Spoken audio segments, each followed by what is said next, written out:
Boa noite. Você fica agora com as notícias que são destaque em Minas nesta quinta-feira. A Assembleia Legislativa de Minas Gerais aceitou hoje um pedido de impeachment contra o governador Fernando Pimentel e nós teremos a análise do nosso comentarista Orion Teixeira. Mãe de bebê que morreu na Grande BH confessou à polícia que asfixiou a filha depois de jogá-la contra a parede. Mais um ônibus é incendiado por criminosos na capital e em Uberlândia a polícia está escoltando os ônibus que circulam à noite para evitar novos ataques. Professores da rede particular estão reunidos neste momento em BH para decidir se continuam a greve. E esse é o assunto do nosso comentarista Carlos Lindenberg. Cruzeiro entra em campo daqui a pouquinho para tentar se manter vivo na Libertadores. Mesmo preso, o vereador Wellington Magalhães continuará a receber salário. Hoje é quinta-feira, tem dicas da nossa agenda cultural. Mais informações sobre essas e outras notícias a partir de agora.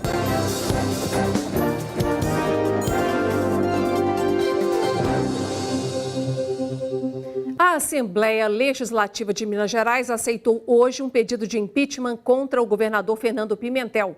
A solicitação veio do advogado Mariel Marley Marra e leva em conta os atrasos em repasses de recursos à Assembleia e ao Tribunal de Justiça de Minas Gerais. O valor chega a 300 milhões de reais e, segundo o autor do pedido, Pimentel teria cometido crime de responsabilidade. A Assembleia informou que vai criar uma comissão especial no prazo de 15 dias para dar um parecer sobre esse pedido. Por meio de nota, o governo de Minas disse que viu com estranheza a aceitação do pedido de impeachment, inconsistente e sem sustentação jurídica, mas reconhece esta como uma prerrogativa dos parlamentares mineiros, que saberão analisar o caso com a prudência necessária, respeitando o rito e regras próprios estabelecidos pelo regimento interno da Assembleia Legislativa. Já o líder do governo na Assembleia, o deputado Durval Ângelo, do PT, se disse surpreso com o pedido de impeachment, uma vez que ele entende que os repasses estão em dia. Durval Ângelo disse ainda que considera o pedido uma inadequação, além de não preencher os requisitos legais e que, por isso, o processo deverá ser arquivado. Bom, e nós vamos conversar agora com o nosso comentarista de política, o Orion Teixeira, para saber qual que é a consistência desse pedido de impeachment contra o governador Fernando Pimentel. Orion, boa noite. Boa noite, Inácio. Boa noite a todos. Quais são, Orion, os procedimentos a partir de agora? A partir dessa abertura desse processo, forma-se uma comissão especial do impeachment que vai emitir um parecer. Seja ele desfavorável ou favorável, ele será encaminhado ao plenário da Assembleia Legislativa, em que os 77 deputados irão votar sobre isso. E quem estará nesta comissão? Quem vai compor? Essa comissão, os partidos majoritários vão escolher a formação desses deputados. A gente pode dizer aí que, como se estarmos em um ano eleitoral, há alguma chance desse pedido de impeachment caminhar antes das eleições? Com certeza, Inácia, porque, ao contrário do que disse aí o líder do governo, não é uma sustentação jurídica, nem administrativa e nem econômica. Trata-se exclusivamente de um problema político. Só está acontecendo por isso, porque atrasar recursos para os municípios, há muito tempo o Estado atrasa e a Assembleia não tomou providência. Parcelou o salário dos servidores, a Assembleia não tomou nenhuma providência. Atrasou os próprios repasses da Assembleia, a Assembleia não tomou providência. Aí surgiu um problema político, ou seja, os interesses do presidente da Assembleia Legislativa, Adalclévio Lopes, foram contrariados. Ele era pré-candidato ao Senado e não gostou da transferência da ex-presidente Dilma Rousseff para disputar exatamente o Senado em Minas Gerais. Tá certo, a situação é séria, você deixa isso claro e a gente vai acompanhar bem de perto. Com certeza. Obrigada, viu, Orion? Um prazer. Boa noite. A Polícia Civil apresentou hoje os pais do bebê de 1 ano que foi morto em Sabará, na região metropolitana da capital. A mãe confessou na delegacia que, além de jogar o bebê contra a parede, asfixiou a criança. A avó materna chegou a levar o bebê para uma unidade de saúde, mas ele não reagiu aos primeiros socorros. No dia em que tudo aconteceu, a pequena Maria Eduarda de Oliveira Brito, de 1 ano e 2 meses, foi trazida para esta UPA em Sabará. A criança foi encaminhada pela avó materna, mas já chegou sem vida à unidade. Assim que a bebê deu entrada por aqui, os funcionários logo desconfiaram das marcas pelo corpo da criança e acionaram a polícia militar. A suspeita inicial era de maus tratos. Pai e mãe chegaram a ser levados para a delegacia e presos em flagrante. A versão apresentada pelos dois à delegada que cuida do caso foi de que a menina teria caído da cama e batido a cabeça.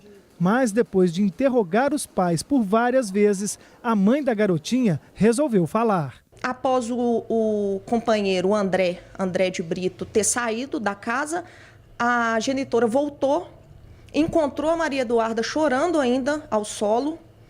E nesse instante, que foi o dado que ninguém estava sabendo, não constava no boletim de ocorrência, nesse dado instante, ela pega o travesseiro, sufoca a criança até ela parar de chorar e amolecer. Serena Silva de Oliveira, de 19 anos, vai responder por homicídio qualificado e com agravantes. O pai da menina, André de Brito, de 38 anos, também vai responder pelo assassinato, mas por omitir socorro à criança. Ele não tinha nenhuma foto da criança e eu questionei. Você tem uma filha de 1 ano e 2 meses, por que não tem nenhuma foto? Ele deu uma desculpa, mas sempre sereno, tranquilo. Quando ele ficou sabendo da notícia, que houve também a asfixia, além do traumatismo, ele continuou com a mesma feição, sereno. A mãe da criança não quis muita conversa na delegacia. Disse apenas que agiu por impulso. Foi por impulso ou não? Você pensou antes de fazer aquilo? Pensei não, senhora. Hã? Pensei não, senhora. Serena e o companheiro foram transferidos para penitenciárias de Ribeirão das Neves.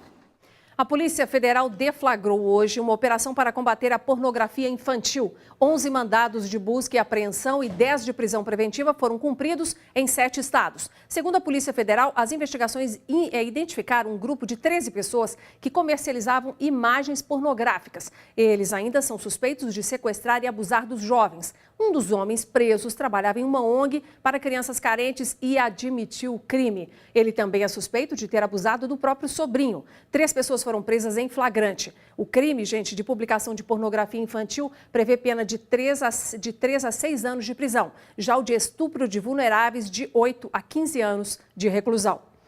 A onda de ataques a ônibus está tão séria em Uberlândia que os coletivos passaram a fazer viagens noturnas com a escolta da Polícia Militar. Mais 2 veículos foram incendiados na noite de ontem. 8 suspeitos foram presos e já chega a 10 o número de ocorrências, isso desde só a última sexta-feira. O terror e pânico continuam na cidade de Uberlândia. Mais 2 ônibus do transporte público foram queimados na última noite. O primeiro no bairro Jardim Ipanema por volta das 22h30. As chamas do primeiro veículo ainda não tinham sido contidas pelos bombeiros e a polícia já estava sendo acionada para um segundo incêndio. Desta vez no bairro Resende, do outro lado da cidade.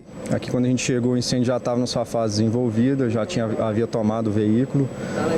A gente atuou rapidamente porque havia um fator de risco aqui que é o posto, que está logo ao lado onde o ônibus está estacionado.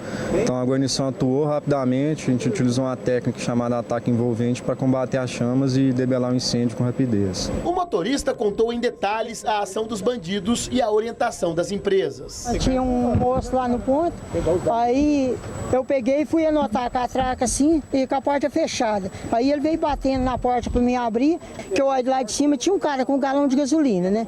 Aí eu já fiquei assustado, já vi que era. Mas nessa altura eu já tinha abrido a porta, né?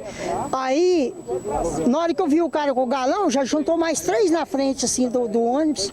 Aí desce, não vai fazer nada, porque senão não ia para descer. Ontem mesmo o chefe lá falou pra gente, se viesse suspeito ou mandasse parar, se viesse algum manifesto, não era para parar, se podia mudar a rota e ir embora para a garagem. Né? Uma força-tarefa envolvendo os órgãos de segurança pública trabalha para tentar localizar os responsáveis pelas ações criminosas. O coronel da PM, Cláudio Vitor, apresentou 8 suspeitos que foram detidos com drogas, galões de combustível e um isqueiro. Todos com ficha criminal, né? E também foi apreendido 30 pedras de crack. Então, criminosos efetivamente que estavam indo praticar, né, confessaram inclusive que iriam praticar aí a queima de ônibus. Então evitamos que esse fato acontecesse. É a operação, ou seja, a cidade está toda cercada, né, com viaturas da Polícia Militar, né, colocadas em pontos estratégicos para fazer exatamente a questão do cerco e bloqueio. Enquanto a solução definitiva não chega, durante a noite, a Polícia Militar faz escolta dos veículos do transporte público na cidade.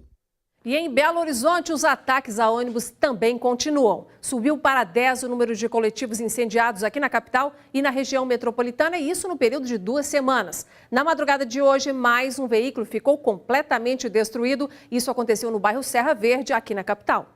Bairro Piratininga, em Venda Nova. Betim e Contagem, na região metropolitana. Esses são apenas alguns lugares onde criminosos incendiaram ônibus do transporte público de BH e região metropolitana. O último ataque aconteceu na madrugada desta quinta-feira, aqui no bairro Serra Verde, região de Venda Nova. De acordo com a Polícia Militar, 3 indivíduos renderam o motorista, pediram para que os passageiros descessem e atearam fogo. Como na maioria desses casos, um bilhete foi deixado pelos criminosos. Segundo a PM, 49 pessoas envolvidas em incêndios a coletivos já foram presas desde o ano passado. E esse número deve aumentar em breve, uma vez que a polícia já sabe quem são os suspeitos do crime desta madrugada. Esse foi o 9º ônibus do transporte público incendiado em BH e região metropolitana em 2 semanas. De acordo com o Sindicato de Empresas, Transporte e Passageiros de Belo Horizonte, como não há seguro contra esse tipo de vandalismo, as empresas de ônibus arcam com prejuízo de R$400 mil por cada veículo convencional e de até R$1 milhão se o ônibus for articulado. Para que outro coletivo seja colocado no lugar, são quase 6 meses de prazo. Por enquanto nós não vamos repor esses veículos porque a gente precisa de uma solução definitiva para esse ponto. Infelizmente a população sai um pouco prejudicada, nós também. E a nossa preocupação é chegar ao ponto até dos rodoviários, que são os nossos funcionários, não quererem trabalhar à noite mais. E aí vai ter a população vai ficar super desassistida à noite. Então é uma preocupação que a gente tem muito grande. A Polícia Civil de Minas prendeu 3 pessoas suspeitas de tráfico de drogas em um sítio localizado em Betim, cidade da região metropolitana da capital. No local, uma grande quantidade de drogas foi encontrada. Foram apreendidos 3,5 kg de cocaína pura, 217 papelotes da droga, mais de 2.500 pinos para armazenar cocaína e um pacote de ácido bórico utilizado no refino dos entorpecentes.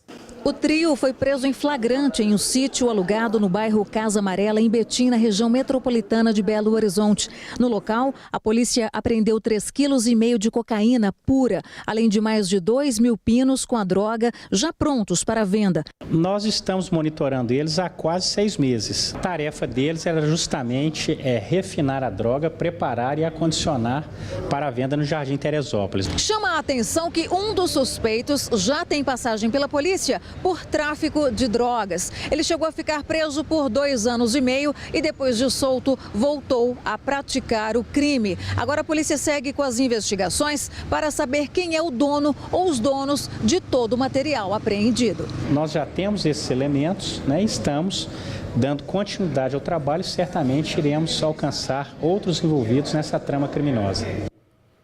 68,2% dos municípios mineiros, ou seja, 582 cidades, não estão pagando o piso nacional dos professores da educação básica, cujo valor é R$ 2.455,35. Esse dado faz parte de um levantamento divulgado hoje pelo Tribunal de Contas do Estado. A partir dessas informações, o tribunal pretende planejar novas ações de fiscalização. E ainda falando sobre a educação, tivemos pelo 4º dia seguido manifestações de professores em Belo Horizonte, dessa vez da rede particular. Cerca de 1.000 professores protestaram na manhã desta quinta-feira em frente ao Tribunal Regional do Trabalho, no bairro Funcionários, região centro-sul da capital. Os trabalhadores pedem recomposição salarial, renovação da Convenção Coletiva do Trabalho e reajuste do adicional extra-classe de 20% para 33%. Uma reunião do Sindicato dos Trabalhadores com o Sindicato das Escolas Particulares e que é mediada pelo Ministério do Trabalho, ainda está sendo realizada na Assembleia Legislativa, onde é discutido um possível acordo. Em Belo Horizonte, centenas de estudantes estão em casa sem aulas. Nas ruas estamos vendo manifestações todo dia, sendo que na segunda teve aquele confronto que a gente mostrou aqui para você entre a PM e os professores das UMEIs. Os professores da rede estadual ficaram em greve por mais de 40 dias, retomando as aulas na última segunda-feira. A crise na educação é o tema do nosso comentarista de assuntos da cidade, o jornalista Carlos Lindenberg. Boa noite, Lindenberg. Boa noite, Inácia. O que você acha que está acontecendo a mais nesse ano? Porque a minha impressão é que os ânimos estão um pouco exaltados, embora manifestações e protestos de várias categorias sejam comuns. Você está sentindo algo diferente nesse ano? Não, Inácio, olha só, a questão da educação é uma crise permanente, não é de hoje. Nós tivemos aí conflitos na semana passada, aliás, conflitos que poderiam ser evitados se houvesse maior diálogo embora a PM tivesse conversado um pouco com as lideranças do movimento, mas se houvesse maior diálogo, evidentemente que aquela cena de pancadaria que nós vimos, né, de bomba de gás lacrimogêneo, de efeito moral, aquilo não teria acontecido. É evidente que se você não pode impedir o ir e vir das pessoas, não pode ocupar toda a pista, mas também não é cabível que a polícia haja daquela maneira, jogando bomba em professores de jardim de infância. Tem uma sindicância em andamento dentro da Polícia Militar para apurar se ocorreram esses excessos e que medidas serão tomadas se eles forem identificados. É verdade. Essa sindicância foi instalada a pedido, a mando do governador do estado, que viu a cena na televisão e ficou chocado com o que viu. E quer, portanto, uma apuração rigorosa para saber o grau de responsabilidade da Polícia Militar naqueles incidentes. Agora, a crise da educação é permanente. Agora, as escolas particulares estão em greve, escolas superiores. Ou seja, ou o governo olha para a educação como deveria olhar, ou então nós vamos ter essa crise por muito mais tempo. Tomara que não. Obrigada, viu, Lindenberg? Até semana que vem. Boa noite, Ana. 400 comércios de Belo Horizonte e interior passaram hoje por uma vistoria do Corpo de Bombeiros. 128 agentes participaram da operação. Eles fiscalizaram os estabelecimentos e se eles possuem equipamentos de segurança contra incêndio e pânico e se fazem a correta utilização desses recursos. A Operação Alerta Vermelho tem caráter educativo sem aplicação de multas. E você vai ver a seguir, a Câmara Municipal tenta suspender o pagamento do salário de Wellington Magalhães, afastado do cargo depois de ser preso pela Polícia Federal.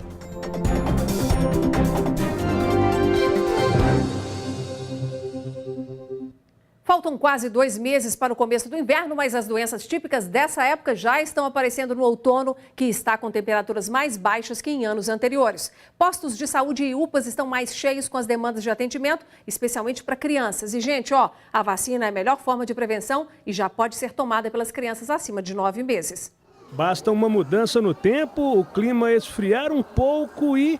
Tá aí, ó, com bronquite. Geralmente ele tem muita crise, né, respiratória. Toda vez ela fica gripada, começa a dar febre, vomitar, é só mudar o clima que começa. As crianças estão no grupo de quem mais sofre com as doenças respiratórias, como gripe, asma, rinite, bronquite, pneumonia e por aí vai. Mas não são as únicas. As precauções também são um pouco diferentes para crianças e adultos. Evitar aglomerações, evitar lugares muito frios, evitar lugares em que tenha poluição, ar-condicionado ligado constantemente. É importante que as pessoas, quando estão resfriadas ou gripadas, que ao tossir, ao espirrar, use a face, de dentro do antebraço para conter, essas gotículas. Então, espirra e põe o braço na frente para que isso não se propague. Segundo especialistas, outra forma de prevenção e a mais eficaz é a vacina contra a gripe, disponível em todos os postos de saúde da capital até o dia 1º de junho. A expectativa da administração municipal é que 810 mil pessoas sejam vacinadas. Já para quem preferir não se vacinar e não se prevenir, é bom ficar ciente dos riscos. Se você tem critérios de desidratação, de gravidade, de falta de ar, deve ser procurado imediatamente, porque pode ser uma pneumonia, pode ser a gripe, por influenza H1N1, H3N2. Pela essa baixa de imunidade, pode acarretar em infecções bacterianas, que precisam usar antibiótico. Eventualmente, precisa de medicação intravenosa, quer dizer, colocar a criança no soro e dar antibiótico na veia, que é internado. A campanha de vacinação contra a gripe começou na última segunda-feira e segue até o dia 1º de junho. Por enquanto, a vacina está disponível em todos os centros de saúde da capital, apenas para grupos de risco. E a partir do sábado, 12 de maio, que será o dia D da campanha, todo mundo poderá se vacinar. E a gente fala agora de futebol. O Cruzeiro entra em campo daqui a pouquinho no Mineirão para enfrentar a Universidade de Chile. E de lá, o repórter Igor Calhan conversa com a gente. Boa noite, Igor. Qual que é o clima aí no Mineirão? Fala, Olá, Inácia, boa noite para você, todos que acompanham o Jornal Band de Minas. Olha, Inácia, por aqui muita expectativa, inclusive muita gente entrando ainda no Mineirão, expectativa de casa cheia, é claro. O pessoal está acostumado com o jogo, 9h30, 9h45 da noite, mas hoje um pouquinho mais cedo, falta pouco menos aí de 5 minutos para o Cruzeiro começar essa partida contra o Universidade do Chile. Um pouco de confusão, como vocês estão acompanhando por aqui, mas faz parte do futebol. Lembrando, Inácia, falando um pouquinho do jogo, um jogo extremamente importante, talvez seja o principal jogo do Cruzeiro no ano, já que o Cruzeiro ainda não venceu na Taça Libertadores da América, é apenas o terceiro colocado com 2 pontos, tem 2 empates e 1 derrota, e pega justamente o adversário direto, o Universidade do Chile, que está na 2ª colocação. Então, Inácia, briga direta, e se o Cruzeiro quer continuar sonhando com o tri, é vencer ou vencer hoje aqui no Mineirão, Inácia. Tá certo, é quase uma decisão. Obrigada, viu, Igor? O suplente do vereador Wellington Magalhães, do partido PSDC, o vereador Dimas da Ambulância, do partido Podemos, ele assumiu hoje o cargo que ficou vago na Câmara Municipal com a prisão de Magalhães ocorrida ontem. Os funcionários do gabinete de Magalhães foram exonerados. Wellington Magalhães está preso preventivamente e na penitenciária Nelson Hungria, em Contagem, na Grande BH. Magalhães é suspeito de comandar um esquema que desviou 30 milhões de reais em contratos de publicidade quando era presidente da casa. Por meio de nota, a defesa de Magalhães afirma que pretende esclarecer fatos e demonstrar a improcedência da acusação. O Wellington Magalhães continua recebendo um salário bruto de pouco mais de 16 mil reais. O pagamento só será cancelado se ele for condenado pela Justiça, mas a Procuradoria da Câmara estuda a possibilidade de tentar suspender o pagamento. E depois do intervalo, você vai ver as dicas da nossa agenda cultural. Se você ainda não sabe o que fazer no fim de semana, não perca.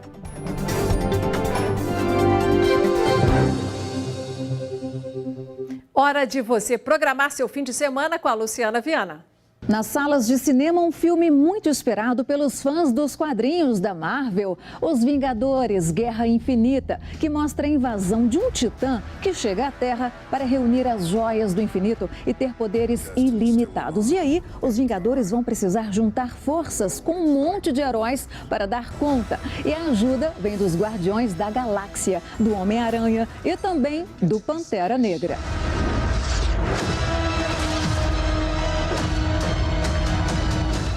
Outra estreia mostra a tentativa desastrada durante uma competição que acaba fazendo com que um velejador embarque em uma jornada perigosa e complexa. Somente o mar sabe, na telona. Para a criançada e toda a família, um dos contos mais famosos e adorados do mundo, Cinderela. Na história, a gata borralheira se transforma em princesa por um dia e encontra o grande amor graças ao sapatinho de cristal perdido. A magia dessa paixão é contada na superprodução Cinderela, o musical, montagem da Broadway de 2013 e que pela primeira vez ganha uma versão fora dos Estados Unidos. Ainda no teatro, Tudo de Novo, com o humorista Lucas Veloso em estreia em BH, no Cine Teatro Brasil Valourec. Também no palco, A Visita da Velha Senhora, a história dos moradores de uma cidade arruinada que esperam ansiosos a chegada de uma milionária que prometeu salvá-los da falência. No jantar de boas-vindas, ela impõe uma condição: doará 1 bilhão à cidade se alguém se vingar do homem por quem ela foi apaixonada lá na juventude e que a abandonou por um casamento de interesse. No domingo, 4 amigos de longa data chegam ao Sesc Palladium. Os comediantes Thiago Ventura, Di Lopes, Márcio Donato e Afonso Padilha se juntam neste espetáculo de stand-up comedy, contando as melhores observações do cotidiano. Ainda tem a história de um casal pré-histórico, Croque, Homo sapiens, e Inhaca, mulher de Neandertal. Para evitar que ela se relacione com outros machos, ele resolve inventar o amor. Toda a saga da invenção do amor romântico por meio da evolução do sentimento na história da humanidade.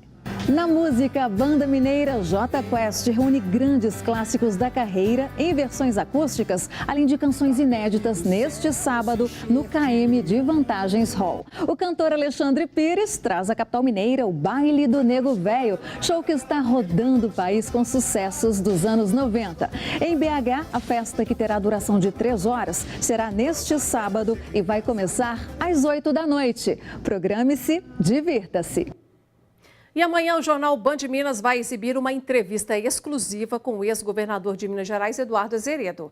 O político conversou com a nossa equipe sobre o processo na justiça contra ele, que foi denunciado suspeito de desvios de verba para a campanha eleitoral de 1998. Então fica o convite, não perca na edição de amanhã estas informações. E agora mais um convite para você manter contato com a gente, nos passar sugestões de assuntos, coisas importantes acontecendo por aí. Band Zap 31 99 772 7663. O nosso jornal fica por aqui. Obrigada pela sua audiência. A gente volta a se encontrar amanhã. Até lá.